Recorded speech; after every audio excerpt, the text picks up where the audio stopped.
श्री स्वामी समर्थ. तुम्हा सर्वांचं माझ्या चॅनलमध्ये मनापासून स्वागत आहे. तर बघा 2026 मध्ये 2 मार्च रोजी आहे होळी. होळी हा दिवस आपल्या आयुष्यातील जी काही नकारात्मकता आहे, जी काही वाईट बाधा आहे, शारीरिक कष्ट असो मानसिक असो, त्यांची समाप्ती करण्याचा, त्यांना थांबवण्याचा काळ म्हणजे होळीचा दिवस असतो. जी काही निगेटिव्हिटी आहे तिची होळी करण्याचा हा दिवस असतो. मराठी वर्षाचे सरते शेवटी फाल्गुन पौर्णिमेला साजरी होणारी होळी हुताशनी पौर्णिमा तसेच सिमगा या नावाने सुद्धा ओळखली जाते. अपप्रवृत्तींना नष्ट करून त्यावर विजय मिळवण्याचा उत्सव साजरा करणारा हा सण खरे तर जुने जे काही वाईट असेल ते सोडून नव्याने स्वागतसाठी सिद्ध होण्याचा हा सण. सृष्टी ही या काळात बदलत असते. वृक्ष आपली जीर्ण झालेली जुनी पाने त्यागून नवी धारण करीत असतात. अनेक झाडांना मोहरे आलेले असतात. फाल्गुनी पौर्णिमेपासून पंचमी पर्यंतच्या 5-6 दिवसात कुठे 2 दिवस तर कुठे 5 दिवस हा उत्साह साजरा केला जातो. काही वर्षापूर्वी होळी जवळ आली की घरोघरी शेणाच्या चाकोल्या होत असलेल्या दिसायच्या. त्यावेळी 2 होळ्या पेटायच्या, एक छोटी आणि एक मोठी. होळीच्या साधारण 15-20 दिवस आधी चाकोल्यांसाठी घरातील लहान मुले शेण गोळा करायची. या चाकोल्यांना मध्यभागी मोठे छिद्र केले जायचे. होळी येईपर्यंत या चाकोल्यांना खणखणीत वाळवायचे आणि मग नारळाच्या दोरीत त्या चाकोल्या ओवून त्याची माळ तयार करायची. एक माळेत साधारण 20 ते 25 चाकोल्या असायच्या. आई बहिणींसोबत लहान मुले होळीच्या पूजेला जायचे आणि त्यावेळी मग त्या चाकोल्यांचे माळ होळीत टाकायचे. होलिका दहन करण्यापूर्वी तिचे पूजन करण्यात येते. होलिकेजवळ जाऊन पूर्व किंवा उत्तरेकडे मुख करून बसून पूजा करण्यात येते. तर बघा अशा प्रकारे आपण होळीच्या दिवशी संध्याकाळी होळी पेटते तेव्हा आपण तिची पूजा करत असतो. त्याभोवती आपण प्रदक्षिणा घालत असतो. पाण्याचा तांब्या आपण घेऊन जातो आणि त्याभोवती आपण फिरून पाणी फिरवतो. त्यानंतर नैवेद्य दाखवतो. आपल्या घरी जी काही पुरणपोळी नैवेद्य वगैरे बनवत असतो ते आपण दाखवत असतो. त्याचबरोबर आपल्याला होळीमध्ये काही वस्तू सुद्धा टाकायच्या आहे, जेणेकरून आपल्याला काही शत्रुबाधा असतील, व्यापारामध्ये वृद्धी होत नसेल, धनहानी होत असेल तर यासाठी हे प्रभावी उपाय तुम्हाला आजच्या व्हिडिओमध्ये सांगणार आहे. हे व्हिडिओ पूर्ण बघा जेणेकरून तुम्हाला संपूर्ण माहिती मिळेल. जर तुम्ही चॅनलवर नवीन असाल तर चॅनलला सबस्क्राईब करायला मात्र विसरू नका आणि व्हिडिओला लाईक करायला मात्र विसरू नका. बघा आपण होळीच्या दिवशी काय करतो की होळी जिथे पेटत असते तिथे जाऊन आपण एक तांब्यावरून पाणी घेऊन जातो आणि ते पाणी घेऊन आपण होळीच्या भोवती प्रदक्षिणा घालत असतो. त्यानंतर होळीची हळद कुंकू वाहून पूजा करतो आणि जो काही आपण नैवेद्य घेऊन जातात ते आपण दाखवत असतो. यासोबत आपल्याला दुसऱ्या वस्तू सुद्धा होळीमध्ये टाकायच्या आहे. तर यामध्येच आपल्याला घरातल्या प्रत्येक व्यक्तीने होळी पेटल्यानंतर गाईचे तूप तसेच 11 लवंग, 7 बत्तासे, 5 विड्याची पानं आणि गोटा खोबरे नारळ तसेच पुरणपोळी वरण भातचा नैवेद्य आपल्याला दाखवायचा आहे. आणि या वस्तू ज्या आहे ते होळी पेटल्यानंतर आपल्याला यामध्ये टाकायचे आहे. 11 लवंग, 7 बत्ताशे आणि 5 विड्याची पानं हे आपल्याला होळीमध्ये टाकायचे आहे. आणि हे केल्यानंतर आपल्याला होळीची पूजा सुद्धा करायची आहे. त्याचसोबत आपल्याला 11 प्रदक्षिणा मारायच्या आहे. आणि जो आपण खोबरा घेऊन जातो, खोबऱ्याची वाटी जी घेऊन जातो ते आपल्याला अशीच न टाकता त्यामध्ये आपल्याला थोडंसं तूप टाकायचं आहे आणि ते आपल्याला खोबरं जे आहे होळीच्या अग्नीमध्ये आपल्याला टाकायचं आहे. हा नैवेद्य सुद्धा आपल्याला दाखवायचा आहे आणि प्रार्थना करायची आहे. यामुळे आपल्या घरामध्ये सुख समृद्धी वाढते आणि जे काही कष्ट आहेत ते सुद्धा दूर होतात. तर हा प्रभावी उपाय तुम्हाला आवर्जून या दिवशी करायचा आहे.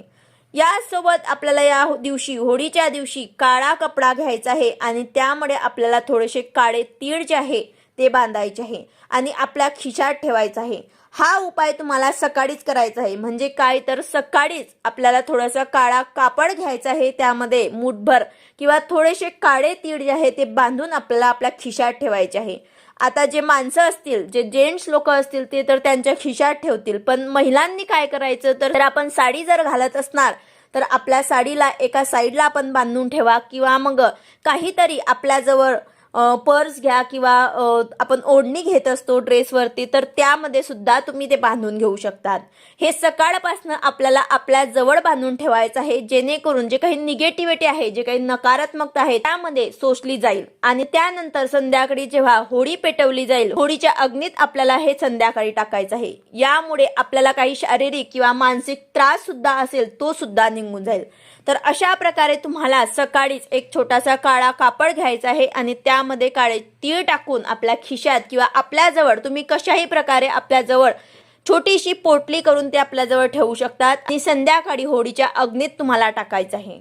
आता त्यानंतर दुसरा उपाय म्हणजेच तुम्हाला 7 गोमती चक्र घ्यायचे आहे। 7 गोमती चक्र घेऊन तुम्हाला प्रार्थना करायची आहे। म्हणजेच काय तर हा उपाय कशा प्रकारे करायचा आहे की तुमचा काही उद्योगधंदा आहे किंवा तुमचं काही दुकान आहे किंवा घरातच तुम्हाला देवांसमोर हे 7 गोमती चक्र ठेवायचे आहे आणि त्यानंतर संध्याकाळी हे आपल्याला होळीच्या अग्नीत टाकायचे आहे आणि प्रार्थना करायची आहे की जो काही माझा शत्रू आहे त्याच्यापासून जे काही तुम्हाला बाधा असेल, त्यांच्यापासून काही तुम्हाला त्रास असेल ते कमी होऊ दे। शत्रू माझ्या जीवनात कोणतीही बाधा आणू नये अशी तुम्हाला प्रार्थना करायची आहे आणि तुमच्या मनातील जे काही तुमचं इच्छा असेल, मनोकामना असेल ती सुद्धा तुम्हाला प्रार्थना करायची आहे आणि हे होळीमध्ये टाकायचे आहे। तर अशा प्रकारे तुम्हाला 7 गोमती चक्र शत्रूपासनं, शत्रुबाधापासनं मुक्तीसाठी किंवा मग तुमचा काही त्रास असेल, तुमची काही मनोकामना असेल यासाठी तुम्हाला होळीमध्ये टाकायचे आहे। त्याचबरोबर होळीच्या संध्याकाळी तुम्हाला 21 गोमती चक्र घ्यायचे आहे आणि ते महादेवाच्या पिंडीवर व्हायचे आहे,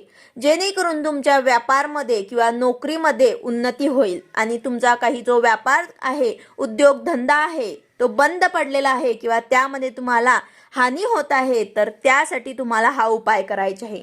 होळीच्या दिवशी तुम्हाला प्रदोष काळावर ते महादेवाच्या पिंडीवर 21 गोमती चक्र तुम्हाला व्हायचे आहे आणि तिथे महादेवांना प्रार्थना करायची आहे।